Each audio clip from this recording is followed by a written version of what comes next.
Top of the morning to you. If you're waking up with a little extra doubt and confusion, you're not the only one. I get that human design might be confusing for you, but I promise I'm gonna make it all make sense. You see this stuff over here, this yellow stuff?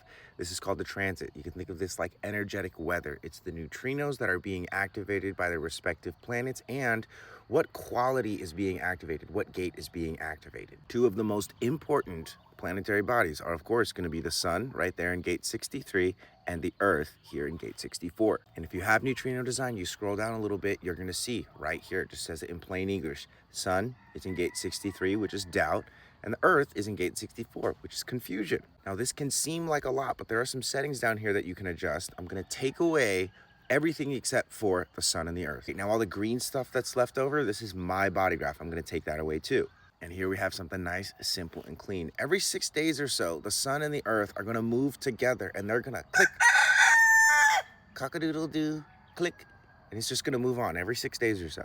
Now, for each of the gates, there's going to be 6 lines per gate. You see it says 63.1, 64.1. This 0.1 is going to go 0.1, 0.2, 0.3, 0.4, 0.5, 0.6. And those are, yes, investigator, hermit, martyr, opportunist, heretic, role model. It's those lines. That's where they come from. It's all I Ching stuff. But let's talk about how this doubt and confusion is going to impact you.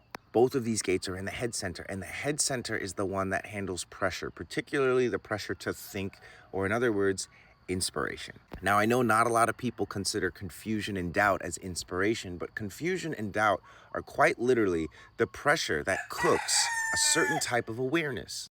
That would be mental awareness up here in the Ajna. We use confusion to reflect on the past. We use doubt to create formulas and solutions for the future. And so while there might be extra doubt and confusion, this is not necessarily inherently doubt about yourself or confusion about yourself. You might be interpreting it that way. However, that is the wrong way to interpret it.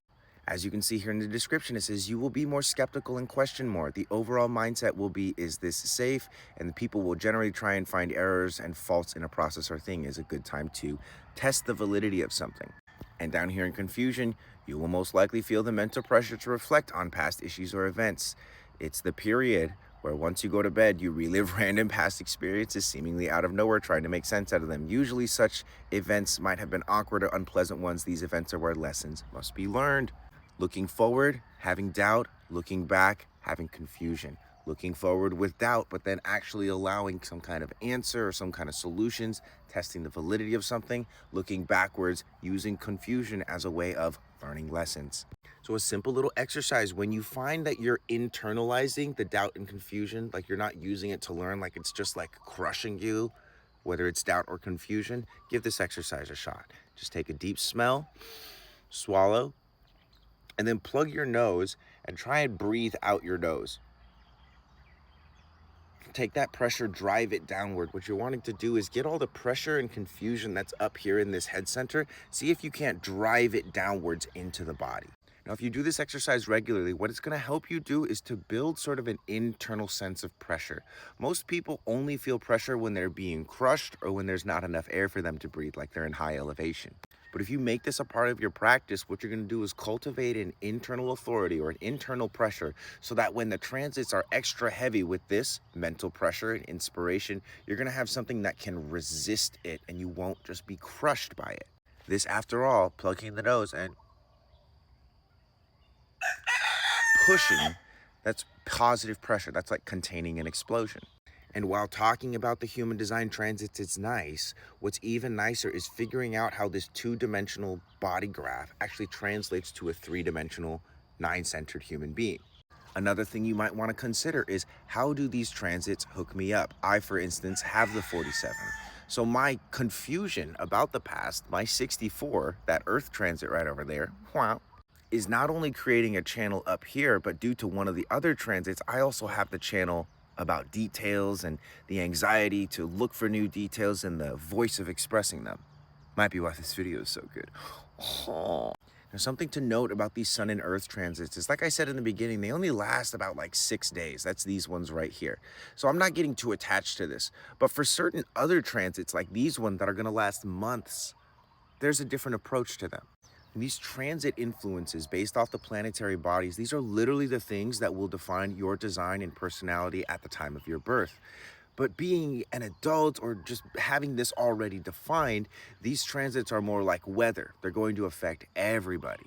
And they each have their own timeline. Again, the sun and the earth are going to spend about 6-ish days in each gate. The moon goes through like 3 gates a day. And the further planets, like what do we have over here? Further planets like Neptune, they're going to spend a lot more time because it takes longer for them to move through the rave mandala. And this is cool, guys, because these are literally like the gears that are fueling our awareness, that are fueling our motor centers, our identity, our manifestation, our sense of pressure. And just like everything in the external world, it's not here to crush us. I do 100% believe that the neutrinos that are coming at us from the transits are here to strengthen us. You can see them like a training partner, whether that person is an antagonist or one of your allies, right? Whether they're your enemy or one of your allies, you use that to make you stronger. You use that with an awareness. You listen to it. I'm confused today. I'm confused today. What am I confused about? I'm confused about this situation involving my business partner. Well, have I had a conversation? What did they say that was confusing? Right, so again, you don't have to use doubt and confusion as a self-depreciating, shameful thing. It's a natural part of life to have doubt and confusion. So again, if you woke up with a little bit of that today, great. You're a normal human being affected by the environment around them. And if you didn't wake up with extra doubt and confusion, also great. You might not be as heavily affected by it. You might already have those gates active, or you might not have a channel being active and they're just dormant gates or hanging gates within an undefined center. Again, what's more important than this and understanding this is understanding pressure within your own body. Now, if you want a resource to approach the transits, I highly recommend this app that I'm using, Neutrino Design. Link is in my bio. And if you'd like some more guidance on applying all of this to your physical body, like I was talking about with that exercise, we have a whole membership designed around this called the Archive. And if you want a resource so you can practice applying this to your physical body, kind of like that exercise, come check out the Archive. We're pioneering a system called sensory design, which is literally a somatic approach to deconditioning. Physical deconditioning. That's right, physical deconditioning. So that's not just all up here in the head and ajna, but that you can actually start to tune into your points of authority. Thanks for tuning in, and let me know in the comments how this affects you. Are you waking up with extra doubt and confusion? What are you doubting? What are you confused about? Thank you, Rooster. Yeah, talk to me in the comments. I'll see you in there.